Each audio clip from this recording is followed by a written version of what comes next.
Vamos lá, irmãos. Vamos orar para a gente começar a nossa aula, né? Pedir ao Senhor que nos ajude, que seja agradável a Ele esse tempo. Nosso Senhor e Deus, como é maravilhoso ter tantos instrumentos, recursos, estar reunido com o Teu povo para aprendermos mais da Sagrada Escritura e de tudo aquilo que é requerido de nós. Nós somos tão açoitados por esse mundo e, eventualmente, ó Deus, nós nos enganamos quanto às necessidades que temos por sermos filhos do reino, ó Deus. Ajuda-nos, ó Pai Santíssimo, que possamos impregnar no coração o fato de que o Senhor nos fez resgatadores quando nós fomos resgatados e libertadores quando nós fomos libertos. Então ajuda-nos, ó Senhor, a entender a necessidade, não somente uma ordenança, mas a necessidade de ser instrumento de vida para aqueles que estão mortos. Em nome de Jesus, ó Senhor. Amém. Meus irmãos, nós estamos na 7ª aula. Os irmãos vão perceber aí que essa é a última aula da primeira parte. O nosso curso aqui, a nossa disciplina é dividida em 3 partes. Essa é a primeira. A segunda parte, quem será responsável é o George. Nós vamos ver no último slide, é uma parte mais pessoal, mais prática, né? E finalizaremos com a terceira parte. Então, a primeira parte, ela é essencialmente fundamentada nesses 2 livros, o Projeto Videira e esse do outro lado, o Evangelho e a Evangelização. A segunda parte, ela fica mais restrita ao livro Projeto Videira. E a terceira parte, ela fica mais restrita ao livro Evangelização, Evangelho e Evangelização, né? Esse livro Projeto Videira, como diz referência aos irmãos, ele nasceu desse livro do meio aí, a treliça e a videira. Então ele é realmente um projeto, ele é um instrumento de execução. Então esse projeto ele é escrito para líderes, pastores, presbíteros de igreja. Então, embora nós estejamos nos baseando nele, muito aqui está sendo manipulado de uma forma positiva, né, para aplicar aos irmãos, porque ele é muito direcionado aos líderes, aos presbíteros da igreja. Então, é tanto que tem uma agenda com cronograma, no final de cada capítulo, né, cada convicção tem atividades, perguntas, questionamentos, e ele desafia os líderes a desenvolver mais ideias que ele tratou. Então, é muito prático, né? Então, é um livro muito bom mesmo. Não é um livro de ser abordado em uma disciplina. Esse é um livro realmente que deve ser tomado pela liderança para fomentar uma cultura. Então, cultura nós precisamos de 2 coisas. O que é? Tempo e constância, né? Então, uma disciplina só. É tanto que nós já estamos pensando como nós vamos abordar a próxima disciplina, né? Tem que ser algo ligado ou desenvolver um ponto maior para tentarmos fomentar isso. Então, a primeira convicção aí que nós vimos, por que fazer discípulos? Sintetizando, porque nós estamos numa missão de resgate. Quando o Senhor nos resgatou, Ele nos alistou automaticamente a sermos também resgatadores. Então, nós estamos numa missão de resgate. Nós somos resgatados do reino das trevas, colocados no reino de Cristo Jesus, a expressão suprema do amor de Deus, e agora nós fazemos o mesmo. Então, o que é um discípulo? Sintetizando, um discípulo é um aprendiz, então isso mostra a constância de aprendizado, a necessidade de ficar ou de buscar aprendizado e de entender que é um aprendiz. Então, o que é um discípulo? É um aprendiz de Cristo em avanço. Como se faz um discípulo? Nós vemos 4 pontos. No livro original, eles chamam de 4 P's no livro, porque ele traduz, para ficar mais parecido com o inglês, né? Pray, né? Orar, né? Então, ele traduz para o português como prece. Só que prece parece muito como reza, né? Então, eu coloquei, não quis seguir essa dinâmica de 4 P's, né? Então, mas são 4 pontos. Primeiro, proclamação da palavra, como, né? O método de fazer discípulo, proclamação da palavra de Deus, inalterada, como suficiente para mudar corações. Então, não importa se a pessoa não está tendo atratividade, aí é com o Espírito Santo.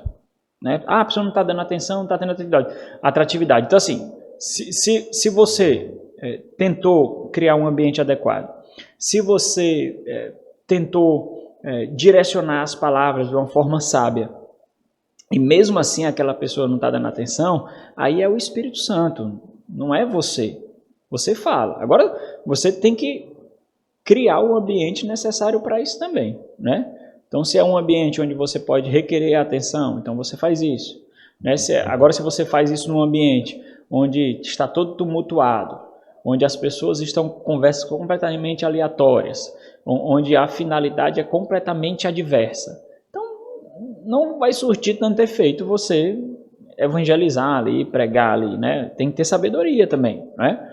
Mas não espere que as suas palavras sejam recebidas como o manjar dos céus por corações mortos. Aí é o Espírito Santo, certo? Então, proclamação da palavra inalterada, a oração dependente do Espírito Santo, aqui era o pray, né, do outro P, oração dependente do Espírito Santo. Então, é como você joga a semente e rega o solo. Regar o solo é orar, dependendo intensamente do Espírito Santo. Como mais? Entender, né, que as pessoas são feitas pelo próprio Deus cooperadoras de Deus. Então, nós temos que entender, porque quando nós entendemos isso definitivamente, nós entendemos que não é um simples mandato. Não é um simples mandato. Não, é uma necessidade que deve fluir da nova criatura. Nós fomos feitos isso. Então, ou falta entendimento, ou falta percepção, mas isso tudo é resultado de uma falta mais extrema, é a falta de sensibilidade. Isso mostra que nós estamos sensíveis demais para o mundo e insensíveis para o mundo por vir. E a quarta forma é a perseverança. Entender que é um passo de cada vez, que é um ponto de cada vez. O crescimento, ele é orgânico, ele não acontece de uma hora para outra. Não é como uma edificação, é como um corpo. Não é como a edificação de um prédio, é como o crescimento de um corpo, né? A metáfora é biológica. Então, é orgânico, é devagar, é lento, é gradativo, mas sempre em progresso, né? Ok? Então vamos lá para a nossa quinta convicção. Onde fazer discípulos? Então, meus irmãos, nós precisamos entender algo muito profundo aqui, né? Nós precisamos entender que a nossa grande parte da nossa deficiência em entender a evangelização e discipulado como algo intrínseco à nova criatura, como algo inato à nova criatura, em não vermos graça na renúncia. Nós não vemos, nós estamos numa geração que busca conforto, que busca comodidade, que nós não vemos mais o sofrimento, a renúncia, a abnegação como instrumentos pedagógicos, mas também instrumentos necessários para nos dar sensibilidade. Então, entenda, num certo sentido, ninguém vai buscar sofrimento, mas também ninguém vai desprezar o sofrimento. Quando nós sofremos por pregar a Cristo e viver para Cristo, nós não buscamos o sofrimento, né? Não é sadomasoquismo, não é isso, mas nós não desprezamos aquilo que temos que fazer por saber que um dos efeitos colaterais ou uma das respostas é o sofrimento.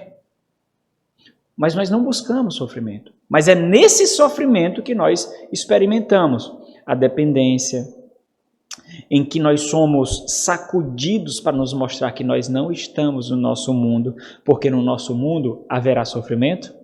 Não. Haverá choro? Não. Haverá lágrimas? Não. Então, obviamente, nós não estamos nele. Nós ainda aguardamos. Então, o sofrimento é pedagógico. O sofrimento, a renúncia, a abnegação, a perseguição sempre fez parte do povo de Deus.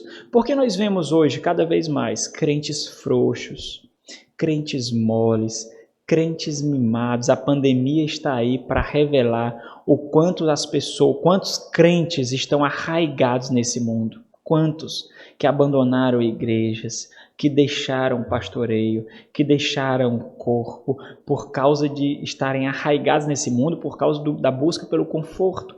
Então, quantos, meus irmãos? Nós estamos numa geração muito fraca. Nós estamos vivendo uma cristandade muito fraca, muito débil, muito tola.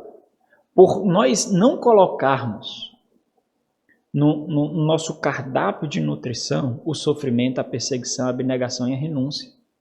E isso faz com que nenhum de nós chegue sequer a pensar em ser missionário. Absurdo! Se eu não evangelizo nem os meus parentes, nem na minha escola, quanto mais missões transculturais. Isso é absurdo! Porque isso faz com que a nossa ambição para o evangelho seja pouquíssima, irmãos. Parece coisa de outro mundo. Nós estamos tão confortáveis, nós estamos tão bem adaptados, nós estamos tão bem no nosso consumismo espiritual, tão bem, que esse é um assunto que ninguém se fala. Mas isso só mostra a falta de ambição quanto ao evangelho. Nós somos resultado da ambição de cristãos. Aqueles que romperam barreiras, nós somos resultado disso. Nós somos resultado disso. Aqueles que não deixaram de cumprir a missão por causa do sofrimento, da perseguição, da renúncia, da angústia, da abnegação. Não! Mas isso parece muito longe de nós. É por isso que a adoção é algo tão absurdo para o meio cristão. Ninguém pensa na adoção como um resgate do mundo das trevas. Ninguém pensa. Ninguém pensa que parte de uma batalha espiritual é cuidar de órfãos que são potencialmente e provavelmente instrumentos na mão de Satanás para forjar uma sociedade imoral, perversa e contra o Senhor. Ninguém pensa nisso. Nós só pensamos nisso ou por causa de doença, infertilidade, isso é verdade, né? Ou nós pensamos que isso é reservado a uma casta de espiritualidade superior. É impressionante como as pessoas dão um tapinha nas nossas costas e dizer como vocês têm coragem, como vocês são abençoados. Não. A gente faz isso morrendo de medo. Muito, mas muito mesmo. Mas o medo, ele não nubla a fé. Porque nós somos cristãos, né? Ser cristão é isso. Ser cristão é ter medo, mas ter uma fé ainda maior. É uma dependência ainda maior. Isso é ser cristão. É o medo que nos coloca aos pés do Senhor. Então, aí quando nós pensamos em adoção, já vem um absurdo do absurdo, porque nós não vemos a renúncia como uma luta a ser travada para a edificação do reino e para ganhar almas. Nós não vemos como campo missionários essas estruturas de orfanatos e abrigos, ou da rua, de meninos e meninas que estão jogados na rua. Nós não vemos a adoção como uma evangelização e um discipulado mais duradouro e intenso. Nós não vemos isso. Falar isso em igrejas é o suprassumo do absurdo, porque isso causará um desconforto intenso e duradouro, algo que já é preterido, algo que já é renunciado na evangelização. Olha, se eu já não evangelizo e não discipulo, porque isso requer de mim o que eu não estou disposto a dar, quanto mais a adoção. Então tudo parte, meus irmãos, da renúncia. Tudo. Tudo parte de você se considerar inferior aos outros e os outros superiores a você. Quantas vezes Paulo fez questão de expor a sua indignidade, a sua pequenez? Quantas vezes? E foi numa intensidade, né, decrescente. Quantas vezes? Mais e mais ele se considerou inferior, até o ponto de dizer que era o pior de quem? Dos pecadores. Pior dos pecadores. O que é que tem abaixo de pecadores? Sou o pior dos pecadores. E quanto mais ele percebia isso, mais ele via o valor, o glamour, a dignidade, a honra de viver uma vida tão indigna a serviço de um rei completamente digno. Mais ainda.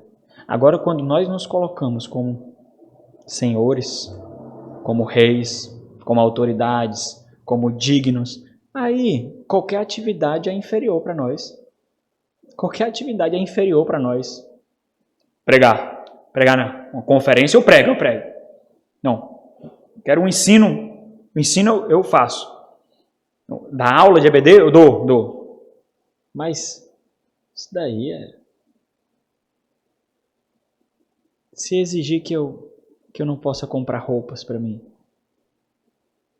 se exigir que eu não troque o meu carro, que eu não reforme a minha casa, que eu não coma uma pizza, se exigir que eu não tenha o descanso, que eu não assista um filme, se exigir que eu não tenha relacionamentos mais de entretenimento, aí é demais. Aí é tirar muito de mim. Muito, né? Então, meus irmãos, nós precisamos realmente entender quem nós somos e que a nova vida que nós recebemos não foi dada para nós. Não foi. Nós precisamos realmente compreender isso. Isso é tão simples. Eu não estou falando nenhum tema complexo, de teologia, nenhum. Eu estou me prendendo à terminologia da conversão. Nascer de novo. Conversão. É seguir outro caminho, não é o mesmo não. É morrer para o velho mundo e nascer para a novidade de quê? Mas se você faz as mesmas coisas que você fazia quando era ímpio, que novidade é essa? Se você tem as mesmas ambições, os mesmos anseios, os mesmos medos, o seu medo é de não ser digno de sofrer por Cristo. Esse é o maior medo que nós devemos ter. A ponto de quem faz isso hoje é o suprassumo da piedade, é o suprassumo da espiritualidade. Não. Todo cristão deve entender isso. Todo cristão deve entender que é tão indigno, que o trabalho mais escondido e mais simples do reino é a sua maior dignidade. Maior dignidade. Aqui nós temos estruturas que tentam fomentar isso. Apesar de serem muito difíceis de serem mantidas, como a zeladoria da igreja. Aquele que não serve no anonimato não está apto para servir em público. Isso é algo que tem que ser aprendido. Ou vocês acham que a gente faz grupo de irmãos para limpar a igreja somente porque quer economizar dinheiro? Não. Não é mesmo. Não é mesmo, de forma alguma. De forma alguma. Tudo é muito bem intencionado, irmãos. Muito bem. Então nós temos que entender muito bem, irmãos.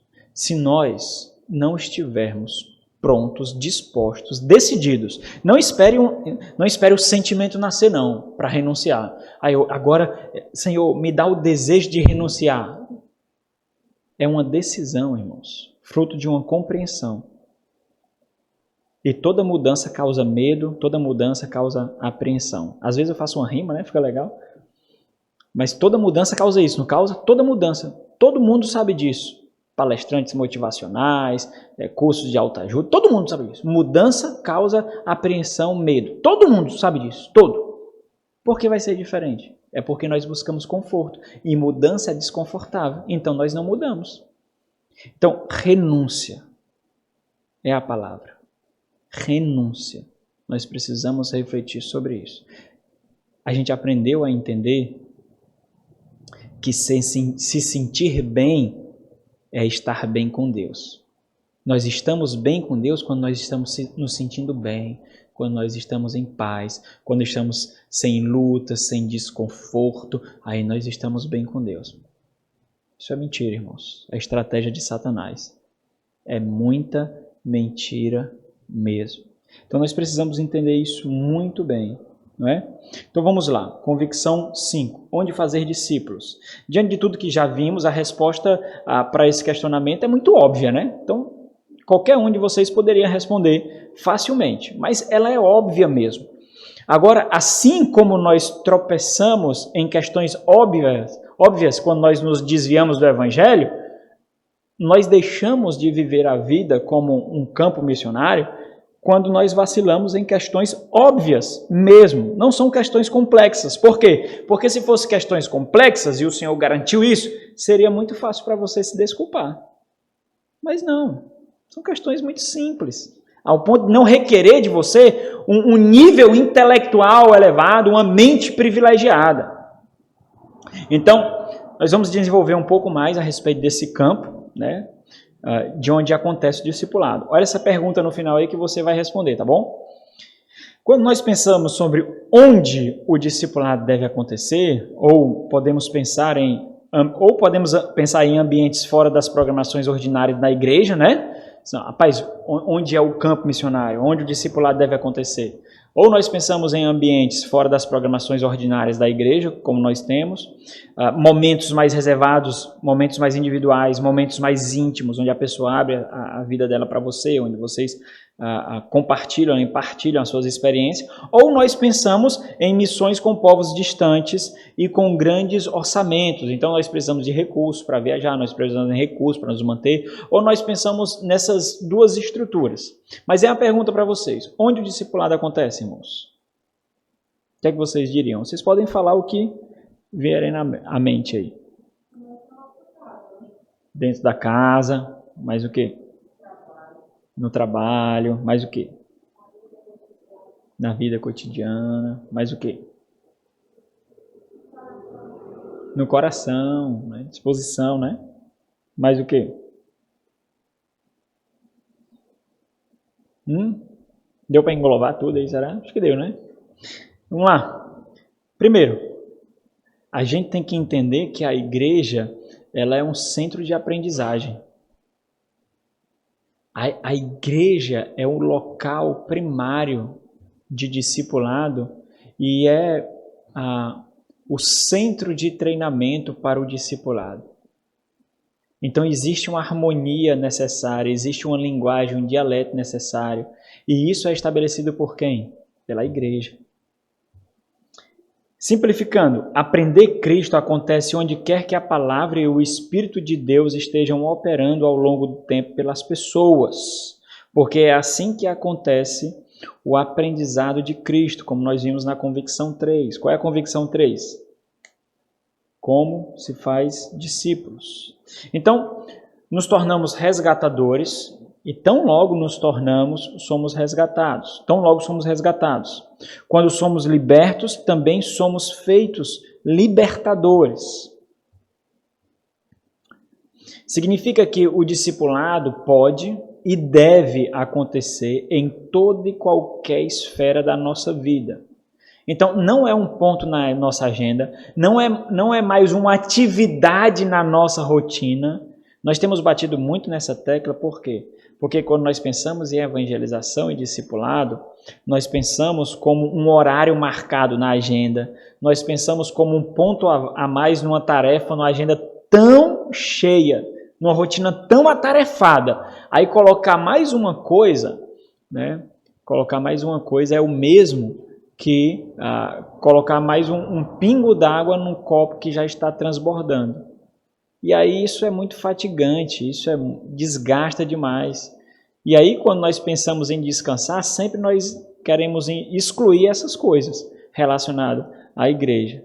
Então, olha, se você não entender que a sua vida que você é um missionário, que é requerido de você evangelismo, se você não entender que fazendo tudo o que você faz, você tem que ter a intenção de discipular, você não vai captar a ideia. Isso é muito simples de ser exemplificado. Por exemplo, tem coisas que nos motivam a fazer o que nós fazemos. Por exemplo, nós estudamos, nós trabalhamos, nós fazemos economia, nós desenvolvemos o nosso dia a dia, muitas vezes pensando em quê? Pensando em algum nível de estabilidade financeira, algum tipo de satisfação acadêmica, algum tipo de satisfação profissional, ou pensando em casamento, ou pensando em ter recurso para comprar um automóvel, uma moto ou um imóvel. Então, nós fazemos tudo, mas existe essa ambição por trás. Existe esse jato, esse propulsor, esse motor propulsor por trás. Existe isso que nos move. Discipulado tem que vir anterior a isso ou substituir esse ponto primário que nos move. Nós fazemos tudo, desde comprar um pão até mesmo ir ao nosso trabalho e viver ali no chão de fábrica, no trabalho. Nós temos que ter a intenção de temperar as nossas palavras de tal forma que mostre o sabor de Cristo. Nós temos que ter essa intenção. Então, não é falta de ambição, é porque a ambição está incorreta. A ambição aponta para esse mundo. A ambição tem que apontar para o Senhor. A ambição é de ser instrumentos para que novas criaturas sejam feitas, para que pessoas sejam resgatadas. Então, nós fazemos tudo, mas nós fazemos com esse grande ambição, com esse grande anseio por trás. De tal ponto que você pode até tentar fazer sem ter isso. Por exemplo, marcar um culto lá em casa, marcar um estudo lá em casa, Mas, sabe, tudo tem que ser do seu jeitinho. Tudo tem que ser de acordo com a sua agenda. Tudo tem que ser de acordo com a sua rotina. Tudo tem que ser programadinho. Tudo tem que ser bem segmentado. Não funciona. Pode até sair alguns frutos aí, mas isso não vai mostrar que a igreja é o centro da sua vida, que a necessidade de fazer discípulos é o sentimento, é o desejo, é o anseio mais fundamental do seu coração. Não dá certo. A mesma coisa acontece com a necessidade de igrejar. Pega o substantivo e transforma em verbo. Igrejar. O crente, ele tem que igrejar. O crente que igreja, o crente que vive a vida da igreja, o crente cuja sua vida gira em torno da igreja, ele não segmenta a sua rotina, a sua vida de tal forma que a igreja seja apenas um ponto, um compartimento. Ele vive a igreja, ele está disposto para a igreja, ele está disponível para a igreja, ele anseia se reunir com os irmãos, não tem formalidades. Não é porque isso aqui não está na minha agenda, não é porque... Não tem. Ele anseia por momentos, ele anseia por isso. Vocês estão entendendo, irmãos? De tal forma que, se isso não for verdade, você pode vir para todas as programações, você pode eventualmente marcar uma cor na sua casa, mas você não é igreja. Você não está igrejando. Não está. Não está mesmo. Você pode até parecer que está muito presente, mas você não está igrejando. Porque é perceptível que tudo tem que ser do seu jeito. Você estabelece o tom. E deixa eu dizer uma coisa para você, na igreja não funciona assim. É a igreja que estabelece o tom da vida dos membros. Entenda? A igreja é uma comunidade de prestação de contas. Sabe quando tem pessoas que buscam realmente se isolar, buscam realmente viver as suas vidas de tal forma que elas têm que estabelecer o tom das vidas delas? Essas pessoas não vivem a vida da igreja. Viver a vida da igreja é prestar contas. Isso é viver a vida da igreja. Membros de igrejas sabem que a nova vida na comunidade é uma vida de prestação de contas. Não há autonomia, não há. Esses que assim se importam, eles ficam deficientes no seu crescimento na vida da igreja. Entende o que eu estou dizendo? Isso acontece em muitas igrejas, por causa da grande deficiência eclesiástica que nós vivemos. Mas aqui isso não acontece, de tal forma que a pessoa não saiba que está tendo prejuízo. Não acontece. Ou nós fazemos frente a esse avanço do mundanismo dentro da igreja, ou nós cedemos. Né? E ceder significa fazer a sua vontade, e não a vontade do Senhor. É por isso que precisa de homens como líder, não precisa de gente frouxa não. Porque você precisa de homens que resistam à sua vontade. E você sabe como a sua vontade é difícil, não sabe? Se você não souber, eu descrevo para você. Vamos lá. Fazer discípulo significa que o discipulado pode e deve acontecer em toda e qualquer esfera de nossas vidas. Ao pregar o evangelho para nós mesmos, lendo, meditando e orando a palavra de Deus, né? Discipulado. Quando nos reunimos com os irmãos, ou formal ou informalmente, falando, orando a Escritura uns aos outros, seja com o cônjuge, com os filhos, com os colegas de trabalho, com os vizinhos, seja tomando um café depois da conversa aqui. As conversas, apesar de às vezes nós categorizarmos como conversas despretensiosas, elas não são conversas aleatórias. Elas são conversas intencionadas, né? Ou num pequeno grupo, para ler, estudar, falar a palavra de Deus uns aos outros e orar, ou num grupo bem maior, quando nós vamos à igreja para ouvir a palavra de Deus sendo ensinada e explicada, e nos são requeridos como respostas arrependimento e fé, ali também ocorre o discipulado. A igreja é uma comunidade de aprendizes transformados em Cristo. Nós continuamos aprendendo.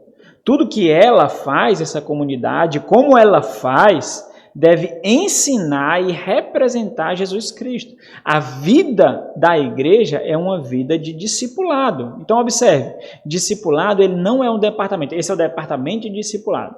Esse é o departamento de fazer discípulos. Esse é o departamento de discipuladores. Essa é a vida da igreja. A vida da igreja é uma vida de discipulado. A igreja é uma comunidade cujo princípio operacional é falar e ouvir mutuamente a palavra de Deus. Então, esse é a nossa linguagem. E nós nos comunicamos assim, né? Então, nós vemos isso acontecendo através daquelas 4 formas, né? Que no livro coloca como 4 P's: proclamação, oração, as pessoas são cooperadores e perseverança. Então vamos lá, uma citação aqui do livro. A igreja, em todos os aspectos de sua vida, é uma comunidade de aprendizado transformador em Cristo. Esse transformador aponta para o crescimento, para o amadurecimento, para a evolução, para o avanço, porque nós temos mecanismos, e isso é discipulado, de perceber entulhos, entraves, barreiras, dificuldades, pecados, que dificulte o crescimento. Então, todos concordam com isso, independente da eclesiologia ou tradição, seja metodista, seja assembleiano, seja batista, seja presbiteriano, todos concordam que a igreja é uma comunidade de aprendizado transformador em Cristo. Mais uma citação. Se isso for verdade, então nossa reunião dominical deve ser a ocasião principal, central e mais destacada na qual o aprendizado de Cristo ocorre, e é a partir da qual todos os outros aprendizados na comunidade recebem sua direção e ímpeto. Por quê? Porque é a igreja que ensina os membros a falar. É o púlpito, microfone aqui, como é o nome do Liminha. Ei, então é a igreja, é a pregação expositiva, é o púlpito que ensina o dialeto, é o púlpito que ensina a linguagem. São os líderes, portanto, e muitas vezes, quando se fala de líder, está falando da igreja, né? São os líderes ou a igreja que ensina os irmãos a falarem. Os irmãos saberão como falar, né? Então, nós temos que entender que aquilo que acontece aqui também é um tempo de aprendizado. Diz aí, Jorge. Dentro desse ensino aí da igreja como esse centro de aprendizado, né, pastor, e também do que a gente tem visto sobre a mentalidade, né, essa mudança de mentalidade, eu estava lembrando, eu acho que foi lá na Parquelândia, na última conferência que a gente foi lá, né? Acho que foi o pastor Silvani que falou sobre uma vez que perguntaram ao pastor Charles Spurgeon, né, qual era o segredo do sucesso do ministério dele, e aí ele disse que o segredo é que após o domingo da pregação lá na igreja, na segunda-feira todos os habitantes de Londres estavam ouvindo o sermão dele por meio da boca dos seus membros, né, dos membros da igreja, né? Então isso mostra esse entendimento correto, essa mentalidade de que aquilo que foi aprendido, né, na igreja, foi absorvido ali de Cristo, deve ser... Frutificou, né? tem que frutificar, tem que ser passado, tem que ser ensinado. E muitas vezes é muito comum, quando nós chegamos em uma igreja reformada, né, e ficamos ali tão maravilhados com a pregação, com o ensino tão profundo, tão denso, que geralmente nós não encontramos na maioria das igrejas, a gente fica ali tão entusiasmados, mas geralmente, ou pelo menos com o tempo, isso não tende a continuar sendo propagado, né, a ser ensinado. É como se nós nos maravilhássemos com o ensino tão profundo, tão belo da palavra, mas isso não nos impulsionasse, né, a multiplicar esse ensino. Isso mesmo. Parece que a gente se satisfaz só em receber, né? Que é o consumismo, né? Então, assim, eu ser edificado basta. Isso é consumismo, irmãos. Você está sendo edificado. E esse é um objetivo fundamental da pregação.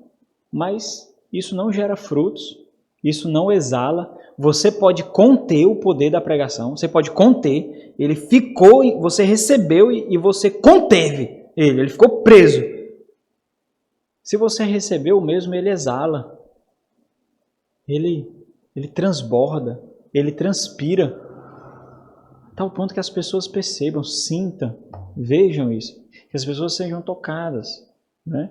Agora, vai exigir de você um processamento para que você faça as devidas aplicações aos ambientes que Deus lhe colocou. Escola, faculdade, trabalho. Mas é muito consumista essa postura, meus irmãos. E no meio reformado, eu vou dizer para os irmãos, o consumismo é a flor da pele. As pessoas consomem conhecimento. As pessoas ficam mais impressionadas pelo nível de conhecimento e destreza do pregador do que com o evangelho que é pregado. Porque quando você fica mais impressionado com a eloquência, com a destreza, com o conhecimento, com a habilidade do pregador, isso fica em você mesmo. Não exala. Agora, quando você fica impactado com o poder da palavra, com o evangelho, isso tem que exalar. Tem que exalar. Tem que frutificar de alguma forma. É uma pena mesmo, né? Nós estamos no meio de igrejas profundamente intelectuais, mas bem mortas mesmo, né? Mas ainda na igreja aqui, o domingo não é apenas a principal ocasião em que aprendemos Cristo uns com os outros. É também um dos impulsionadores mais poderosos de toda a cultura na igreja. Então, o domingo, o dia do Senhor, seja na escola bíblica dominical, seja no culto, o dia do Senhor, os momentos que nós temos de instrução, onde vai estabelecer o tom, as diretrizes, o dialeto, a cultura da igreja, né? Então, igreja, onde? Primeiro, igreja, entender que a igreja é um centro de aprendizado, a igreja aprendiz. Outro ponto, né? De onde? As nações que vivem nas trevas. E aí esse é o ponto que eu fiz referência aos irmãos, que parece algo tão absurdo. Mas se os irmãos prestarem atenção, nós somos resultado desse absurdo. Não somos? Começou com os judeus e chegou até nós. Nós somos essas nações, onde nós vemos as exortações das Escrituras, e de pregar em todas as nações. Nós somos as nações. Somos nós, né? O senhorio universal de Cristo exige recrutamento universal. O Senhor Jesus Cristo é Senhor, será Senhor de todo o universo, de tudo que existe, tudo. E isso requer, então, esse recrutamento no nível universal, como nós vimos na convicção número 1. Por que fazer isso?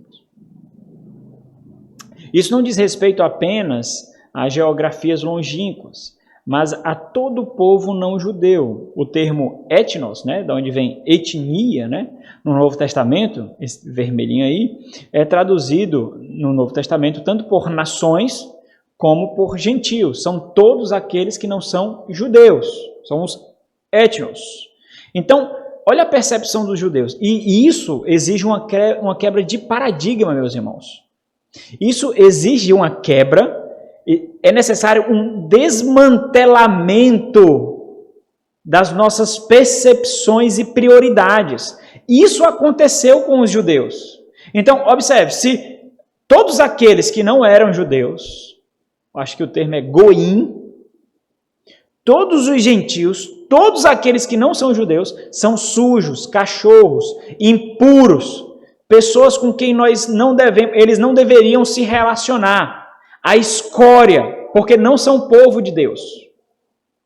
Então, houve essa quebra de paradigma, esse desmantelamento para um ajuntar, essa destruição de percepções erradas para uma edificação, para perceber que impuros e opressores devem ser resgatados.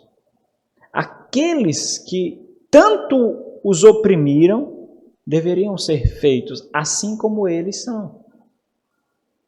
Participantes da aliança com Deus. Então, isso, nos nossos critérios mundanos, meus irmãos, isso é absurdo. Eles têm que pagar por terem sido opressores do nosso povo. Tanto e tanto tempo. Tantas e tantas gerações. Como agora serão incluídos na aliança com Deus? Como? Foi esse Deus que nos mandou matar, mandou dizimar, mandou destruir povos para subirmos terra. Como esse Deus agora diz que eles agora são partícipes conosco de um relacionamento com Ele. Então é necessário, perceba que as estruturas precisam ser quebradas para ser reedificadas como devem ser. Isso aconteceu com os judeus, nós temos inúmeros exemplos, nós vamos ver isso, né? Vamos abrir aqui esses textos. Então, dos judeus para todas as nações. Então, vamos ver aqui isso acontecendo primeiro com os judeus. Mateus 10, 5 a 6. Alguém lê? A estes doze enviou Jesus, dando-lhes as seguintes instruções: não tomeis rumo aos gentios, nem entreis em cidade de samaritanos, mas de preferência procurai as ovelhas perdidas da casa de Israel. Então, aos judeus. Primeiro alvo ali é para os judeus. Não gentios, não outros povos, não samaritanos, mas as ovelhas perdidas de Israel. Então nós vemos assim, esses que foram os primeiros alvos, segundo o santo conselho de Deus, mostrando a dureza do seu coração em repudiar o Messias na rejeição. Capítulo 12, versículo 39 a 42, diz o quê? Ele, porém, respondeu: uma geração má e adúltera pede um sinal, mas não um sinal não terá dado, senão do profeta Jonas. Porque assim como esteve Jonas 3 dias e 3 noites no ventre do grande peixe, assim o Filho do Homem estará 3 dias e 3 noites no coração da terra. Ninivitas se lembrarão do juízo, com esta geração e a condenarão, porque se arrependeram com a pregação de Jonas. Olha como isso é forte. Os ninivitas, uma das maiores cidades, potências da Síria, opressores do povo judeu, eles tiveram seus corações arrependidos pela pregação da palavra feita por Jonas, um pregador relutante que não queria a salvação, mas a palavra o salvou. Ele não queria, a palavra dele foi isso: arrependei, vapt-vupt. Foram salvos com o poder da palavra e agora o Messias, o Filho de Deus, o Filho do homem estava ali. Pode continuar. E eis aqui está aqui o maior de Jonas. A rainha do sul se levantará no juízo com esta geração e a condenará. Por quê? Porque a rainha do sul, quem é? Rainha de Sabá, foi ver a sabedoria do mais sábio homem da terra. E quem é que estava ali? O mais sábio do que aquele. Pode ler. Porque Deus o fez da terra para ouvir a sabedoria de Salomão. E eis aqui está que é maior do que Salomão. Nós vemos essa rejeição. Agora vamos então vendo, direcionando para outras nações. Capítulo 15, versículo 21. Vamos ver aqui. Deixa eu ler aqui. Portanto, partindo Jesus dali, retirou-se para os lados de Tiro e Sidom. E eis que uma mulher cananeia, e aqui mostra essa divisa de barreira, essa divisa de fronteira e o anúncio do evangelho para aqueles além dos filhos de Israel. que viera daquelas regiões, clamava: Senhor, filho de Davi, tem compaixão de mim. Minha filha está horrivelmente endemoniada. Ele, porém, não lhes respondeu palavra. E os seus discípulos, aproximando-se, rogaram-lhe: Despede-a, pois vem clamando atrás de nós. Mas Jesus respondeu: Não fui enviado senão às ovelhas perdidas da casa de Israel. Ela, porém, veio e o adorou. Olha, contrição, devoção, dependência, necessidade. Isso são características daquele que reconhece superioridade, dizendo: Senhor, socorre-me. Então ele respondendo disse: Não é bom tomar o pão dos filhos e lançá-lo aos cachorrinhos. Ela, contudo, replicou: Sim, Senhor. Porém, os cachorrinhos comem das migalhas que caem da mesa dos seus donos. Olha, humildade. Até o 28. Então lhe disse Jesus: Ó mulher, grande é a tua fé. Faça-se contigo como creres. E desde aquele momento sua filha ficou sã. Que maravilhoso, que palavra bonita, né? Então, da maior expressão de fraqueza do nosso coração, vem o maior poder do universo sobre nós.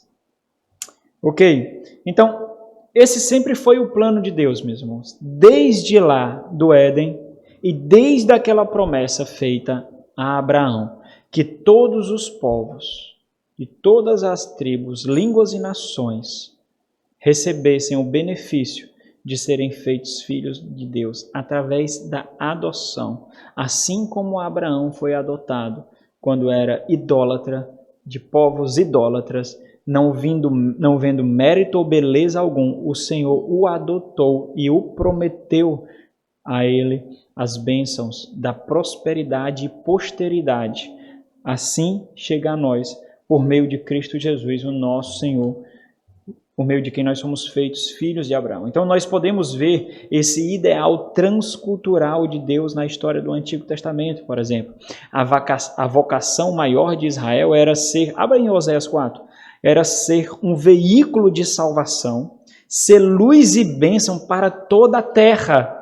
E isso Israel falhou, como Adão falhou em dar à luz uma geração santa, uma semente santa.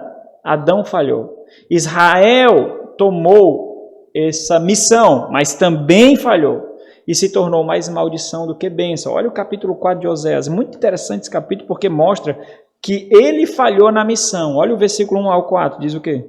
Ouvi a palavra do Senhor, vós, filhos de Israel, que o Senhor tem uma contenda com os habitantes da terra. Por que o Senhor tem uma contenda com os habitantes da terra? Os habitantes da terra receberão juízo e punição por causa de Israel. Isso mostra a missão de Israel. É esse peso que nós devemos entender por ver que muitos estão sendo perdidos por nossa omissão. Muitos estão caminhando para o inferno por nossa omissão. É essa tensão que os cabeções reformados, os intelectuais crentes reformados não conseguem equacionar, porque precisam ter um resultado exato de forma a compreender com suas mentes. Não, nenhum vai para o inferno que o Senhor não queira não, porque os eleitos já tiveram seus nomes escritos no livro da vida desde antes da fundação do mundo, então eles não vão. Entenda, eles não conseguem colocar nessa equaçãozinha um fato muito importante. A salvação vem pela loucura da pregação e quem prega são os homens, somos nós. Equaciona aí, resolve aí. Então, cala-te e obedece. É impressionante como o conhecimento que nós temos é servo da nossa omissão, da nossa preguiça, da nossa apatia e do nosso conforto. É impressionante, meus irmãos.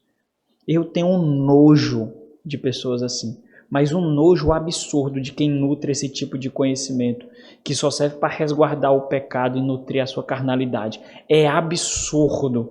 Quando eu vejo essas pessoas, por exemplo, pregando a palavra, eu tapo os meus ouvidos. Eu tapo na hora os meus ouvidos. Não escuto uma só palavra dessas pessoas. Essas pessoas não são nenhum modelo para mim, de forma alguma. São pessoas que adquirem conhecimento infértil. De forma alguma. São pessoas que devem ser repulsivas, meus irmãos. São pessoas que têm acabado com a beleza da igreja. Acabado com a beleza do evangelho.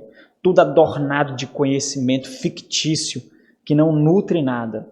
Então, por não conseguirem equacionar a atenção, e nós não conseguimos mesmo, nós obedecemos. Eles não. Usam como subterfúgio para a sua carnalidade, para a sua omissão. Isso é deprimente. E é isso que mata muitos assembleanos que chegam na igreja reformada, muitos batistas da convenção que chegam na igreja reformada, muitas pessoas de outras tradições eclesiásticas que chegam na igreja reformada, porque aprendem que aquele conhecimento que eles adquiriram pode trazer alívio e consolo para a sua carnalidade.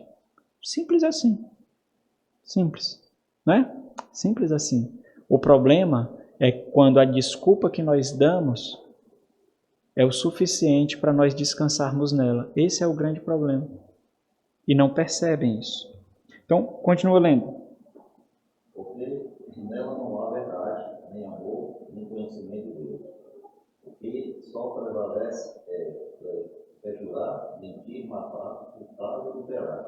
E não há arrumamento de homicídios. E há arrumamento de homicídios sobre homicídios.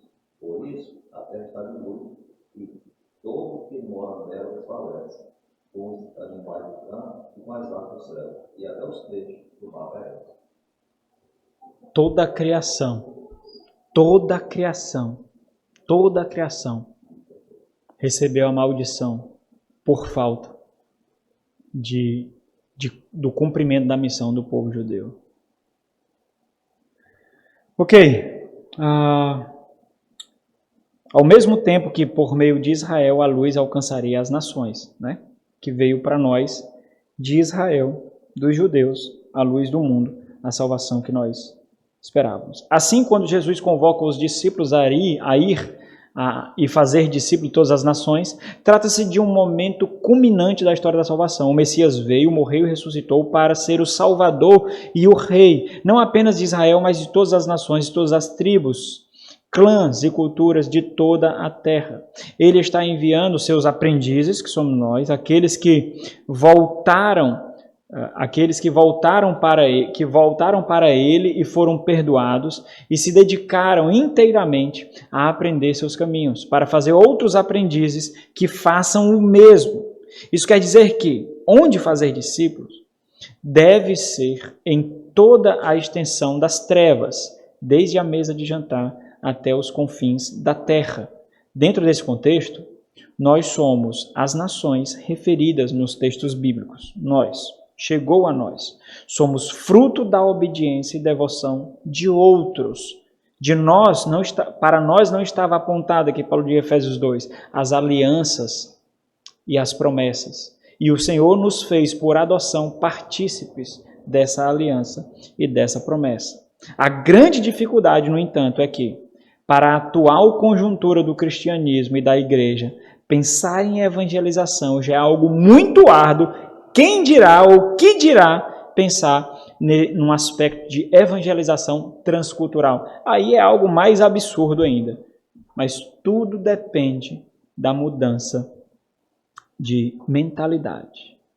Então entendam, a maioria das igrejas luta para olhar além das suas portas e dos limites de sua comunidade, para os vizinhos, povos, subculturas e comunidades que estão ao redor deles necessitando de Cristo.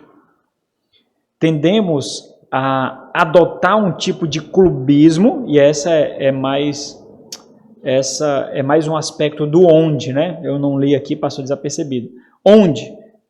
Forjando essa mentalidade removendo de nós essa mentalidade de gueto, de bairrismo, de clubismo, essa mentalidade de clã, de que nós nos satisfazemos em nós mesmos, né?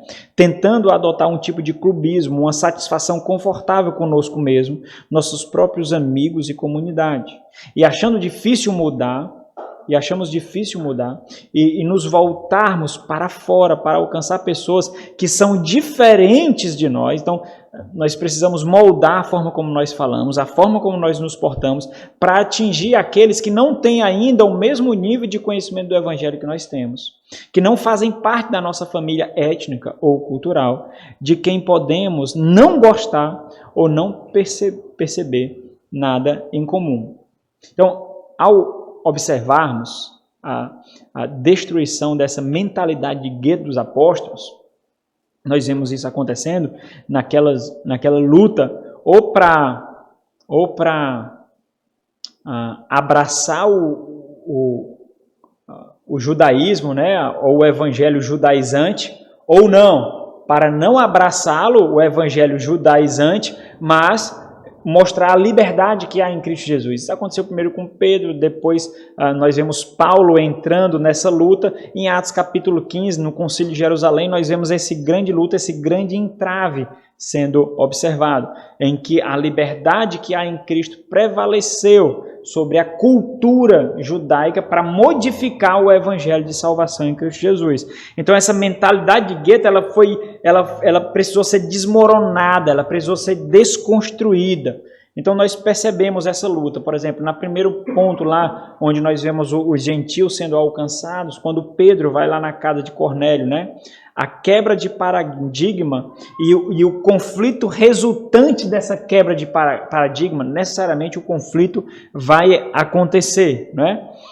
Devido à visita de Pedro à casa de Cornélio. Pedro e os apóstolos que ouviram, por exemplo, de Jesus sobre a grande comissão, eles ouviram do Senhor que aquelas palavras que eles receberam, que eles foram treinados, preparados para que o evangelho fosse muito além das fronteiras do judaísmo. Eles ouviram isso, mas mesmo sabendo disso, não foi suficiente. O que foi necessário? Foi necessário uma luta, foi necessário um confronto, foi necessário um embate, para que essas estruturas fossem derretidas, desmoronadas, desconstruídas. E isso dói, isso causa desconforto, né?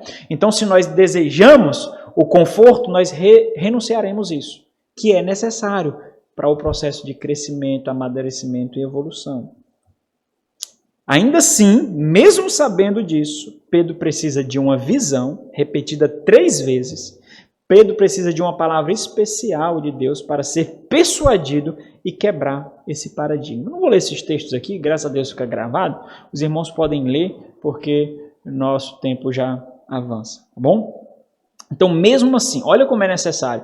Por isso nós precisamos de exortações, por isso nós precisamos de repreensões, por isso nós precisamos ser impulsionados, por isso nós precisamos daqueles que martelem a palavra na nossa cabeça, porque saber não é suficiente.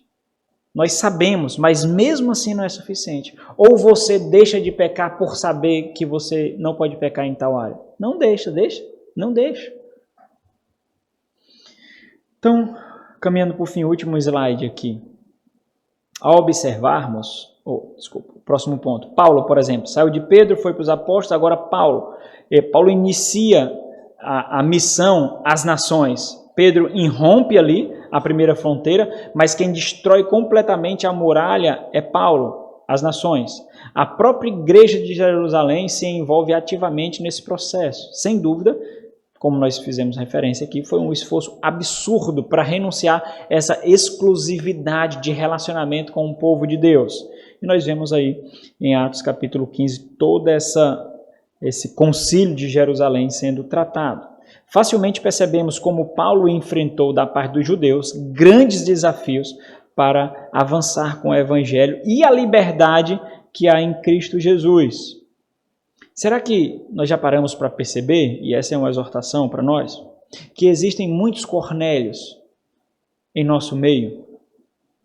Muitas pessoas que não fazem parte do nosso clã, que não fala como nós falamos, que não se veste como nós nos vestimos, que não se comporta como nós nos comportamos.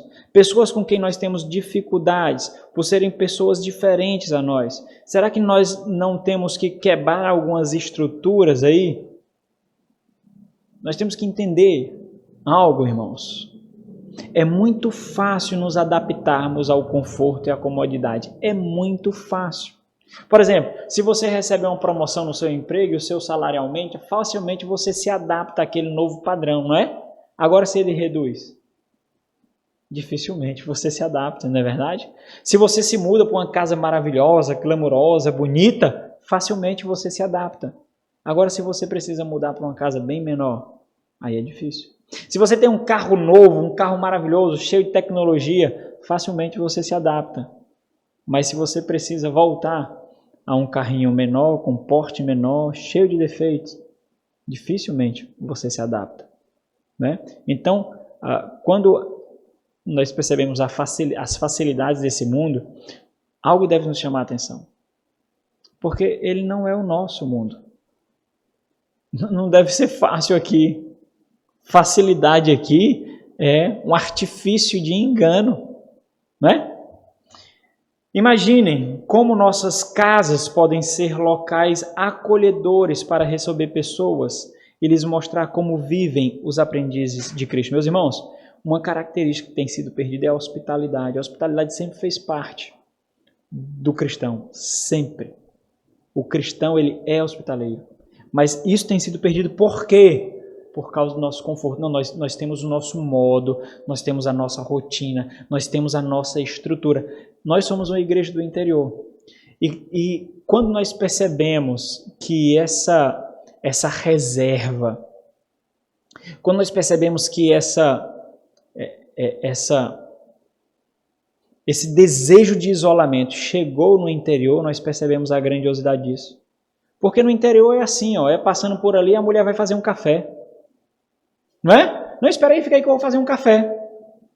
Não é não? Estou passando por aqui, não, estava passando por aqui, decidi parar um pouquinho. Ah, senta aí, vamos fazer um café. O cara pode estar banhando o menino, meu irmão. Não, vou fazer um café, deixa eu só limpar a bundinha do bebê aqui. Isso tem sido perdido, irmãos. Deixa eu dizer uma coisa para você. Nós forjamos relacionamentos na vida comum. Não existe uma estrutura rígida que tem que obedecer uma agenda para isso. É convívio, é relacionamento, é essa continuidade, é no jantar de ontem, são nas conversas que nós tivemos, é num passeio de bicicleta. É assim que nós forjamos relacionamentos. É assim que nós criamos o ambiente para que o evangelho floresça. Nós podemos pregar 1000 sermões eloquentes e profundos aqui. Se a nossa igreja não tiver essa cultura, o ambiente não estará apto para florescimento. Não estará. Não estará. Então nós precisamos entender muito bem, irmãos, essa necessidade de estar disposto a acolher, a ser hospitaleiro, a se relacionar. Nós precisamos, porque é assim que nós mostramos o aconchego que encontramos em Cristo, o amor de Cristo, a graça acolhedora do nosso Senhor. E isso nos diferencia do mundo. Nós fazemos isso sem condicionalidades, sem esperar algum benefício. Olha, eu vou fazer isso, quem sabe ele não me dá uma oferta legal, né? Não. Nós sentimos graça nisso, nós sentimos deleite nisso. Então, o lar, e é interessante porque existe um adendo no livro, nesse capítulo, falando só sobre o lar cristão e o evangelho no Novo Testamento. Porque até o estabelecimento do cristianismo como uma religião oficial do Império Romano, sob Constantino, no ano 300 ali, as igrejas, as comunidades cristãs se reuniam aonde? Nos lares. Então, o lar era tanto uma família como um local de reunião da igreja. E as pessoas que iam cultuar o Senhor nos lares viam como os pais e os filhos se relacionavam. Por isso que é tão intrigante as palavras de Paulo em Efésios capítulo 5 e Efésios capítulo 6, naquela ética do lar. Esposa submissa aos maridos, filhos aos pais, empregados aos senhores, porque eles viam isso quando se reuniam nas casas para cultuar o Senhor, que eram as igrejas. Eles viam o evangelho na vida comum, sem artifício, sem polidez artificial. Era o evangelho. No filho tratando o pai, os pais tratando os filhos, a mulher tratando o esposo tratando a esposa. os senhores tratando os empregados, era o evangelho florescendo naturalmente naquele lá, né? Então, onde, sintetizando, respondendo à pergunta, onde fazer discípulo? Ele acontece em todas as facetas e atividades das comunidades de aprendizado transformador que chamamos de igreja. E por meio das nossas igrejas, também acontece em todos os cantos desse mundo tenebroso. Ok? É isso, irmãos. Próxima aula, quem vai assumir a tribuna é o irmão George Oliveira.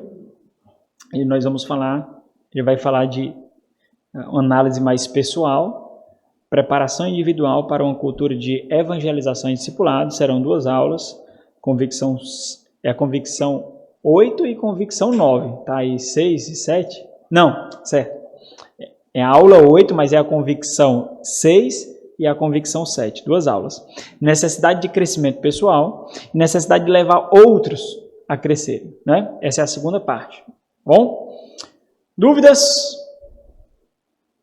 Hoje nós conseguimos terminar 30 minutos mais cedo. Vamos ajustando aí, né? Vamos ficar de pé para a gente orar. Ó, mas deu 1 hora de aula só.